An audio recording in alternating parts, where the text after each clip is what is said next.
¿Sabes por qué la velocidad que deseamos en un vehículo no la alcanzamos de manera inmediata? En este video lo vas a aprender.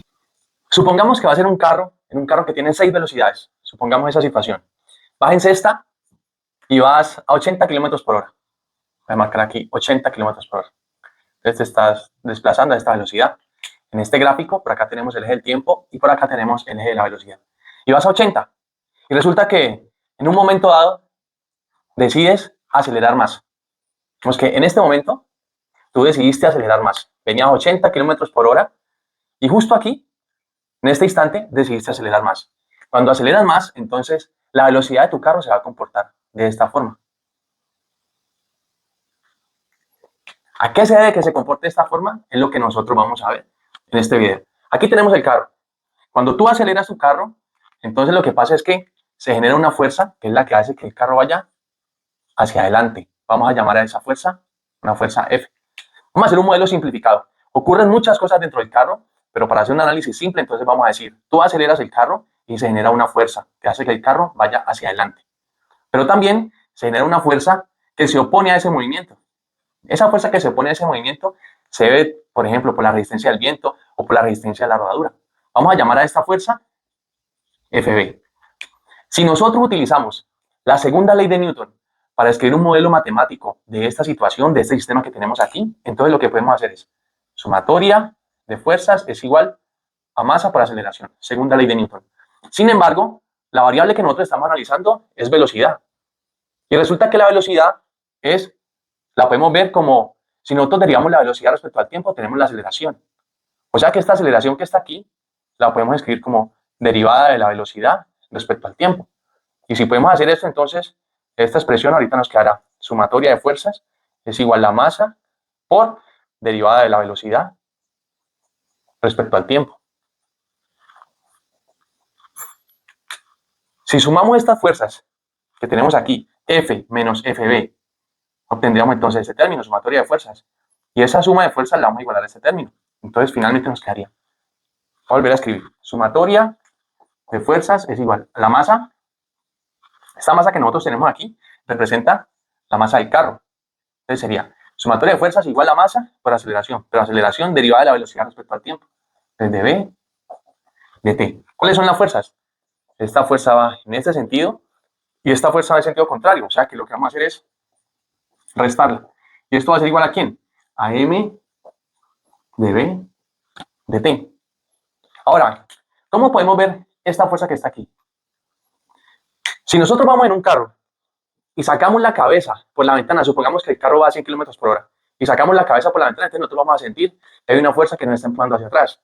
Ahora, si no vamos a 100 kilómetros por hora, sino que vamos a 150, 180, 200 kilómetros por hora, entonces cada vez vamos a sentir que la fuerza que nos empuja hacia atrás es mayor. Eso quiere decir que esa fuerza aumenta con la velocidad del carro. Como aumenta con la velocidad del carro, entonces, como estamos construyendo un modelo simple, yo voy a decir que la forma que tiene esta fuerza va a ser un coeficiente que voy a llamar B por la velocidad del carro. Si esto es así, entonces yo puedo reescribir esta expresión haciendo F menos FB, pero FB es ese coeficiente por la velocidad del carro. Esto es igual a M de B de T. Esta que está aquí es una ecuación diferencial que de una manera simple representa el comportamiento de este sistema. Recuerden que esto es un modelo simple para analizar esta situación. Ahora, ¿qué pasa si nosotros aplicamos transformada de Laplace a esta ecuación diferencial? Entonces tendríamos f de s menos b de s es igual a ms b de s. ¿Para qué aplicamos transformada de Laplace? Resulta que cuando aplicamos transformada de Laplace podemos determinar una función de transferencia. Una función de transferencia es una herramienta que nos permite ver el comportamiento de un sistema a través de una entrada que se está aplicando al sistema y de la salida que obtiene ese sistema. En este caso, ¿cuál es la entrada del sistema? La fuerza que se está aplicando al carro para que él vaya hacia adelante. ¿Y la salida cuál es? La velocidad que nosotros estamos alcanzando. Entonces, lo que vamos a hacer nosotros a continuación es determinar una función de transferencia en la cual tengamos la salida sobre la entrada. Esa función de transferencia la vamos a obtener a partir de esta expresión que está aquí. Lo que vamos a hacer es muy simple. Vamos a agrupar los términos B de S, y nos quedaría entonces F de S es igual a MS, B de S, más B de S. Ahora vamos a hacer factor común B de S. Tendríamos F de S es igual a B de S, factor de MS, más B. Y finalmente, entonces, aquí ya podemos escribir nuestra función de transferencia. Tendríamos B de S sobre F de S es igual a 1 sobre MS más B. Esta que está aquí es la función de transferencia que gobierna el comportamiento de este sistema. ¿De dónde salió? A partir de esta ecuación diferencial. ¿Listo?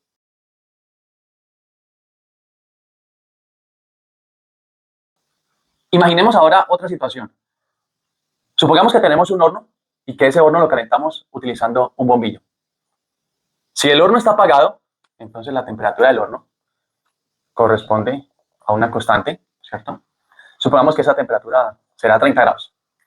Y en un momento específico decidimos prender el horno. En ese instante de tiempo, ahí, en ese instante de tiempo, decidimos prender el horno. Cuando prendemos el horno, entonces, ¿qué le pasa a la temperatura del horno? Esa temperatura empieza a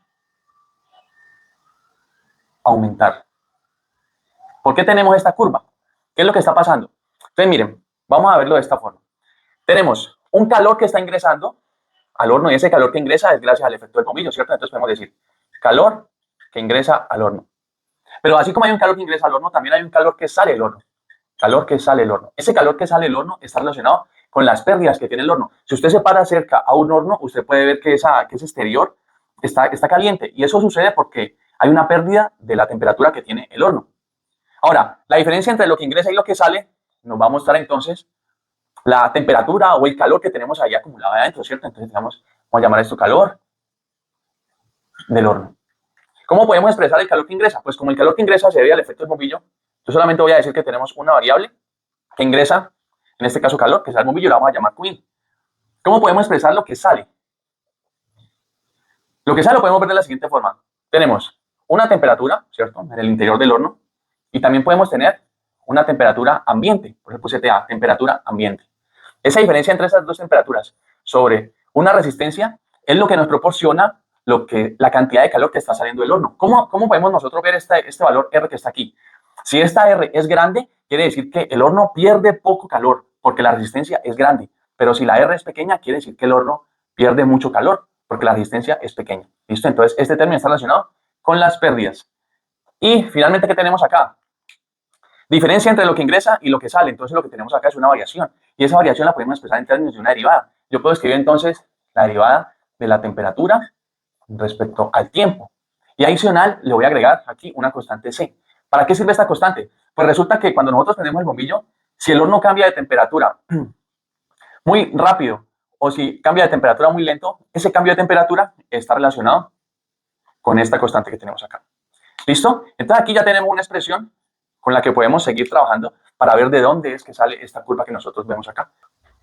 Lo que voy a hacer a continuación es expresar este término de una manera diferente, teniendo en cuenta que nosotros estamos relacionando el calor que sale con la temperatura ambiente. Entonces yo voy a decir que quiero crear una variable que va a llamar TH de T, que va a ser igual a la diferencia entre T de T menos TA. ¿Y qué pasa si nosotros derivamos esta expresión respecto al tiempo? Recordemos que TA es una constante. Si derivamos esta expresión respecto al tiempo, entonces vamos a tener lo siguiente.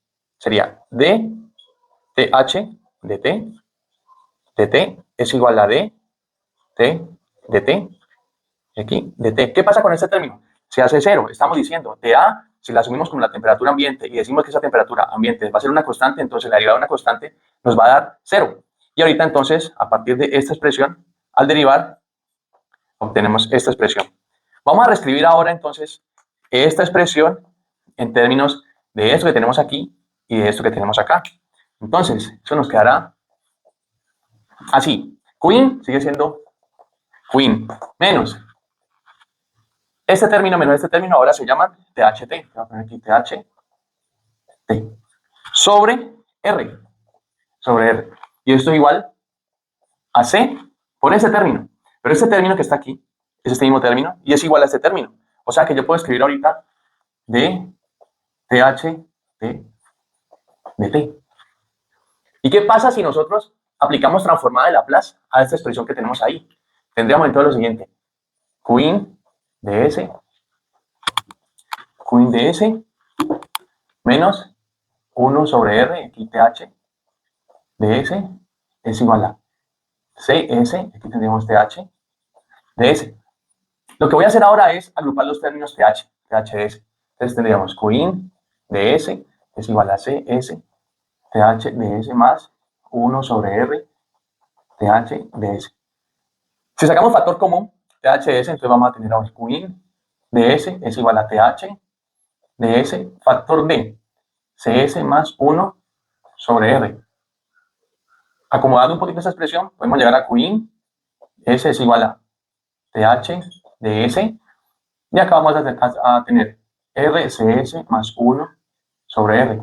Finalmente, a partir de esa expresión, podemos escribir ya la función de transferencia del sistema y tendríamos salida, temperatura respecto a la temperatura ambiente, sobre entrada, lo que proporciona el bombillo, será igual a R sobre RCS más 1. Y esta es la función de transferencia que nos indica cuál es el comportamiento de la temperatura de este sistema. Consideremos otra situación.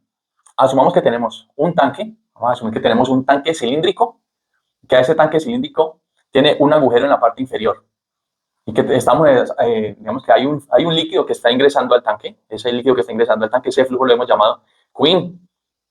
Como el tanque tiene un orificio, entonces hay un flujo que está saliendo del tanque y a ese flujo le estamos llamando Qout. Si nosotros aplicamos diferencia entre estas dos, si decimos Qin menos Qout, pues lo que vamos a obtener es el líquido que se está almacenando aquí dentro del tanque. Ese líquido que se está almacenando aquí dentro del tanque, si analizamos esto desde un instante en el que el tanque está vacío, entonces lo que va a pasar es que el líquido empezará a subir, hasta que llega un punto en el que se estabiliza. Cuando se estabiliza, entonces lo que está entrando es igual a lo que está saliendo. Pero mientras eso pasa, entonces el tanque está subiendo. ¿Cómo podemos representar esa variación? Utilizando también, entonces, una derivada. Entonces yo voy a decir que vamos a tener aquí la derivada de B de T. ¿Quién es B? Este BT que tenemos aquí. Pues es el volumen de líquido que tenemos dentro del tanque. Ahora, si nosotros decimos que el tanque es cilíndrico, entonces resulta que podemos establecer esta relación, que el volumen del tanque es igual a la área por la altura. Esto lo podemos decir porque el tanque es cilíndrico. Y esta expresión que está aquí, ahora la podemos escribir de esta forma. Qin menos Qout es igual a el área, la sacamos de la derivada, porque el área es constante en un tanque cilíndrico, y aquí tendríamos dH de T. ¿Listo? Tenemos una expresión con la que podemos seguir trabajando. ¿Qué vamos a hacer a continuación? Yo voy a plantear los siguientes escenarios. Supongamos que tenemos en un instante cero dos niveles de líquido. En un instante cero, dos niveles de líquido. Dos tanques iguales. Tenemos un nivel en este tanque y otro nivel en este tanque. Y el agujero es exactamente el mismo. ¿Listo? El mismo tamaño que tiene aquí el agujero, también lo tiene este. ¿En cuál de los dos escenarios nosotros vamos a ver un mayor flujo? En este que está acá, vamos a ver un mayor flujo que en este que está acá. Si a esto lo llamamos, por ejemplo, Q1 y a esto lo llamamos Q2, entonces el flujo Q1 va a ser mayor al flujo Q2. En este instante, en el que esta altura de líquido es mayor a esta altura de líquido. ¿Por qué pasa eso? Porque este tanque tiene mayor presión, porque su altura de líquido es mayor. Este tanque tiene menor presión comparada con este, porque esta altura de líquido es menor a esta. Eso quiere decir que el flujo que sale por aquí, este flujo Q1, al igual que este flujo Q2, dependen de la altura del líquido. ¿Listo? Entonces nosotros podemos decir que el flujo que vamos a tener en este o en este es proporcional a la altura que tenemos en el líquido. ¿Listo? Ahora, imaginemos esta otra situación. Tenemos dos tanques que tienen la misma altura de líquido. Ese tanque tiene este orificio y este tanque tiene este orificio. Entonces, el orificio que tiene ese tanque es mucho mayor que el que tiene este tanque. Si esos orificios los vemos como una resistencia que tiene el líquido para salir, entonces esta resistencia es mucho menor que esta resistencia, porque por aquí sale agua más rápido, o el líquido que nosotros estemos trabajando por aquí sale más rápido que por acá. Eso quiere decir que estos flujos, este o este, son inversamente proporcionales a la resistencia, siendo la resistencia eso que se opone a que salga ese líquido que está por acá. Utilizando esta relación y esta relación, entonces nosotros podemos reescribir esta expresión que tenemos aquí de una manera simplificada, según este análisis que nosotros hicimos. Podríamos hacer entonces lo siguiente. Podríamos decir Qin menos Qout, que es el flujo de salida, pero ya sabemos que ese flujo de salida es proporcional a la altura que tiene el líquido y es inversamente proporcional a la resistencia, haciendo la resistencia entonces, en este caso, vista como el agujero. Entonces lo que podemos hacer para escribir este término será 1 sobre R por H. ¿Y esto será igual a quién? A de H de T. Este es un modelo simple para este sistema. ¿Listo? Modelo simplificado. Si a esta expresión que está aquí le aplicamos transformada de Laplace, entonces nosotros llegaríamos a esto. Qin de S menos 1 sobre R H de S es igual a S H de S. Y de aquí podemos escribir entonces una función de transferencia. Vamos a agrupar los términos que tienen H de S y tendríamos entonces Qin de S es igual a S H de S más 1 sobre R H de S. Haciendo factor común de estos términos, entonces vamos a tener aquí Qin de S es igual a H de S, factor de AS más 1 sobre R, AS más 1 sobre R. Aquí tendremos Qin de S es igual a H de S, y aquí esta suma nos quedaría ARS más 1 sobre R. Y finalmente podemos escribir esa función de transferencia como H de S sobre Qin de S es igual a R sobre ARS más 1. Y esta función de transferencia es un modelo simplificado de esta situación que nosotros estamos analizando aquí.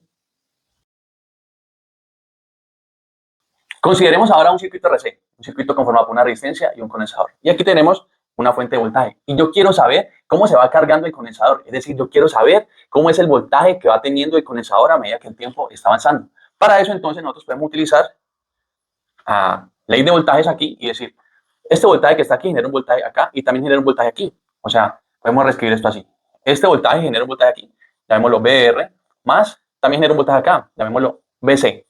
El voltaje en la resistencia lo podemos ver como R por I, y el voltaje en el condensador lo podemos ver como 1 sobre C por la integral de I de T. Ahora, yo puedo reescribir esta expresión, entonces, utilizando este término y este término. Y nos quedaría entonces, vamos a hacerlo acá, nos quedaría entonces, B es igual a BR, pero R es R por I, más BC, pero ese es todo eso que tenemos acá, entonces tendríamos 1 sobre C por la integral de I de T. ¿Y qué pasa si yo a esta ecuación integral que tenemos aquí le aplico transformada de Laplace? Pues tendríamos ds es igual a R y ds más 1 sobre cs por I ds. Y lo que vamos a hacer ahora es factor común I ds, tendríamos ds es igual a I ds, factor de R más 1 sobre cs. Si sumamos estos términos, entonces tendríamos I ds aquí, y aquí tendríamos RCS más 1 sobre CS. Y a partir de esto podemos escribir entonces nuestra función de transferencia. En este caso, nuestra función de transferencia va a hacer referencia a, como salida tendríamos esta corriente I, y como entrada entonces vamos a tener esta fuente de voltaje. O sea que nuestra función de transferencia quedaría I de S sobre B de S es igual a CS sobre RCS más 1. Ahora, resulta que yo quiero saber es cómo se comporta el voltaje acá en el condensador, ¿cierto? Entonces yo puedo trabajar esta función de transferencia de esta forma, aquí CS sobre RCS más 1. Y aquí digo, lo que está entrando aquí es BDS, ¿cierto? El voltaje, BDS. ¿Quién está saliendo? IDS. Pero si yo tengo IDS y quiero conocer el voltaje en el condensador, ¿qué tengo que hacer? Entonces miren, este término que está aquí hace referencia al voltaje en la resistencia. Y este término que está acá hace referencia al voltaje en el condensador. ¿A quién tengo? Tengo a IDS ya. ¿Qué tengo que hacer para encontrar el voltaje del condensador? Pues simplemente multiplicar por 1 sobre CS. O sea que si yo multiplico esto, 1 sobre C y después sobre CS, finalmente lo que voy a tener acá es el voltaje en el condensador. BC lo asumimos como voltaje en el condensador. Y entonces nuestra función de transferencia ahorita quedará, si queremos trabajar como salida el voltaje en el condensador, será voltaje en el condensador sobre la fuente de voltaje será igual a ¿quién? Esta CS que está aquí, CS se va con C y con esta S que está abajo, entonces arriba nos quedaría un 1. Y acá abajo tendríamos RCS más 1. Y esta que está acá es la función de transferencia que nos dice cómo es el comportamiento del voltaje del condensador en este sistema.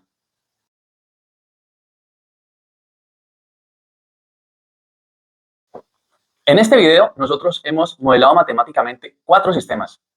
El primero que modelamos fue el sistema del carro, después el del horno, después el del tanque y finalmente el circuito RC.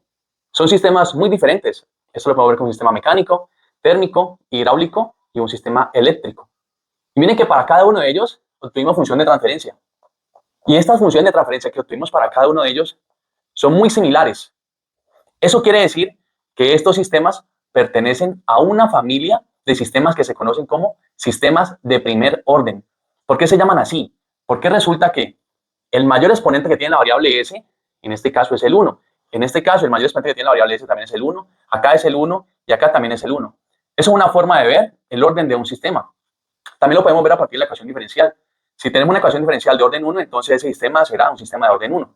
¿Listo? Estos sistemas que pertenecen a esa familia de sistemas de primer orden, entonces, tienen una forma de escribirlos de manera general.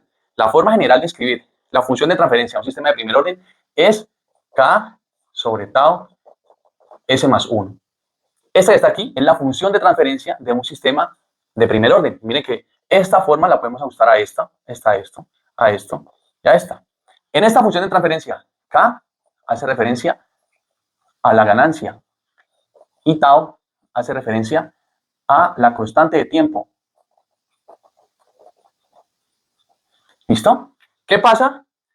Como esta es la función de transferencia que nosotros tenemos, entonces nosotros podemos decir, listo, esa función de transferencia va a corresponder a la entrada del sistema y acá tenemos la salida del sistema. O sea que esto será K sobre tau S más 1. Si nosotros asumimos la señal UDS, que es la señal de entrada, como un escalón, entonces un escalón en términos de Laplace lo podemos escribir como 1 sobre S. ¿Por qué digo que como un escalón? Porque resulta que, analicemos el carro, íbamos a una velocidad y decidimos aumentar la velocidad. Entonces, cuando decidimos aumentar la velocidad, lo que hacemos es presionar el acelerador un poco más, ¿cierto? Y eso, si nosotros lo dibujamos en el tiempo, entonces aquí está el tiempo, ¿cierto? Y digamos que vamos con el acelerador presionado a un nivel. Este que yo estoy dibujando aquí de color rojo es el nivel del acelerador que tenemos actualmente, vamos a una velocidad. Cuando nosotros decidimos acelerar para ir más rápido, entonces, cuando aceleramos lo que estamos haciendo es presionando más el acelerador. O sea que el nivel ahora cambió, ¿cierto? El nivel ahora se puede ver de esta forma. Y esto que está aquí se conoce como una señal escalón. En términos de Laplace, una señal escalón se puede escribir como 1 sobre S. ¿Listo? Aplicando entonces el escalón a este sistema, entonces podemos escribir y de S es igual a K sobre tau S más 1 por UDS. Pero UDS es 1 sobre S. Si nosotros aplicamos inversa de Laplace a esta expresión que tenemos aquí, vamos a llegar a esto. Será y de t igual a K, tenemos 1, la menos 1 sobre tau por t y aquí u de t. Esta expresión que está en términos del tiempo, cuando la graficamos, entonces por acá tenemos t y por acá tenemos y. Cuando graficamos esta expresión, entonces el comportamiento que vamos a ver es este. Y este comportamiento es el que representa este sistema, este sistema, este sistema y este sistema. De esa forma vemos representada entonces esa curva. Cosas importantes que hay que tener en cuenta de la curva. Este que está aquí es el valor final de la curva. ¿Por qué se llama valor final? Porque es el valor en el cual estabiliza la curva. Nosotros podemos partir esta respuesta en dos momentos. Y a esto le podemos llamar el transitorio y a eso le podemos llamar el estado estable. Cuando la curva ya llegó a un punto en el que se hizo estable su comportamiento, entonces a ese valor le llamamos valor final. Y ese valor final está relacionado con K. El valor final no es K. El valor final no es la ganancia. Está relacionado, sí, pero no es la ganancia. Y otro concepto importante es el concepto de tau. Tau es una constante de tiempo, ¿cierto? Esa que está aquí. Tau es una constante de tiempo. Y representa el momento en el que el sistema alcanza el 63% del valor final. Supongamos que tenemos un sistema para el que el valor final fue 1. El 63%, con unos decimales más, 63% corresponde entonces a 0.63. Ese momento en el que el sistema alcanza el 63% es tau. ¿Y por qué 63%? Muy sencillo, si usted analiza esta expresión que está aquí, y usted iguala t a tau, entonces usted tendría 1 menos e a la menos 1. Cuando usted hace 1 menos e a la menos 1, esto le da 0.63 y unos decimales más. Por esa razón, tau representa el momento, tau es un instante de tiempo en el cual el sistema ha alcanzado el 63% del valor final. Vamos a verificar todo lo que acabamos de hacer, entonces ahora utilizando MATLAB. En este caso tenemos una función de transferencia, que es nuestra forma general, k sobre tau s más 1, y yo establecí un valor de k igual a 10 y un valor de tau igual a 5. Adicional, la entrada que vamos a aplicar al sistema será un escalón de magnitud 2. Por esa razón tenemos 2 sobre s. ¿Listo? Entonces, empiezo haciendo k es igual a 10 y después hacemos tau. Tenemos tau es igual a 5. Posteriormente vamos a crear la función de transferencia, a quedar con el comando tf. Y en este caso entonces necesitamos arriba acá. Y como denominador vamos a tener tau, el 1. ¿Listo? Y posteriormente lo que vamos a hacer es aplicar un escalón a esa función de transferencia. Sin embargo, como el escalón es de magnitud 2, entonces vamos a poner un 2 multiplicando a esa función de transferencia. Y aquí vamos, y posteriormente entonces vamos a hacer lo mismo. Vamos a llegar a la misma gráfica, pero utilizando ahora la expresión y de t. Entonces, para eso, yo voy a definir un vector de t. Voy a decir que ese vector de t va a ir de 0.5 en 0.5. Vamos a poner lo que va a ir hasta 30. Y lo que vamos a hacer entonces ahora es y va a ser igual a k por, y ahí tenemos 1 menos el exponente, esto sería menos t sobre tau, por vt. Y en este caso, como el escalón es de magnitud 2, entonces nosotros vamos a multiplicar aquí por un 2 al final. Esto lo podemos graficar utilizando el comando plot. Y aquí voy a hacer plot t, y. Y para diferenciar respecto a la anterior gráfica, entonces en esta voy a decir que esa gráfica la quiero no con línea continua, sino con asteriscos de color rojo. Para que no se desaparezca la gráfica anterior, entonces voy a decir a este hold. ¿Listo? Entonces, en estas líneas, desde la línea, en este primer bloque, vamos a simular la respuesta a la función de transferencia. Y en este segundo bloque, lo que estamos haciendo es graficar esta función y de t que tenemos aquí. Lo que debe pasar es que obtengamos exactamente la misma información con ambas. Entonces, le vamos a dar a esto, le vamos a dar play.